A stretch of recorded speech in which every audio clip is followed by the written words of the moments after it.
ఈరోజు దేవుని వాక్యము హెబ్రీ 11:33.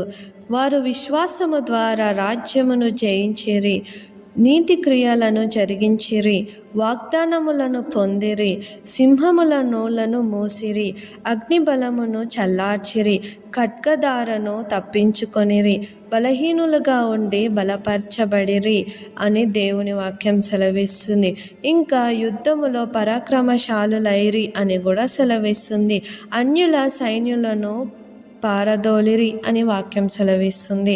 మరి ఇవన్నీ ఎక్కడ జరిగినాయి అని ఆలోచించినప్పుడు బైబిల్లోనే అండి. బైబిల్లో ఉన్న ప్రజలు ఏ విధంగా చేసి ఉన్నారు అంటే, రాజ్యమును జయించింది ఎవరు? దావీదు కదండి. అదే విధముగా నీతి క్రియలను జరిగించిరి అంటే పేతురు, యోహాను, వీళ్ళందరూ దేవుని నమ్మి వాళ్ళు విశ్వాసము పొంది ఉన్నప్పుడు వారి నీతి క్రియలను జరిగించిరి. వారందరూ వాగ్దానములు కూడా పొంది ఉన్నారు. ఇంకనేమో వారు సింహముల నోళ్లను చీల్చిరి. దానియేలు ఉన్నప్పుడు సింహముల నోళ్లను మూపించిండు కదా దేవుడు అక్కడ. మరి ఇవన్నీ ఎట్లా జరిగినాయి అని అంటే, ఇవి బైబిల్లో ఉన్న ప్రజలు ఎవరైతే యెహోవాను నమ్మి ఉన్నారో, ఎవరైతే యెహోవా పట్ల విశ్వాసము కలిగి జీవించి ఉన్నారో వారు ఈ క్రియలను జరిగించిండ్రు.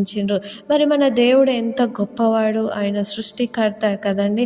మరి ఆ సృష్టికర్త మన పట్ల నిలబడి ఉన్నప్పుడు మనకి అసాధ్యమైనది ఏదీ లేదు. మరి ఈ రోజులలో మనం ఇవి చేయలేకపోవచ్చు, కానీ మనము ప్రతిరోజు ప్రయాణిస్తున్న మన జర్నీలో మనము ఇలాంటివి మన సిచ్యువేషన్స్లో ఎదుర్కొంటూ ఉంటాము. మరి అప్పుడు మనము ఎప్పుడైతే విశ్వాసం కలిగి ఉంటామో మన పట్ల దేవుడు ఉండి పోరాడతాడు.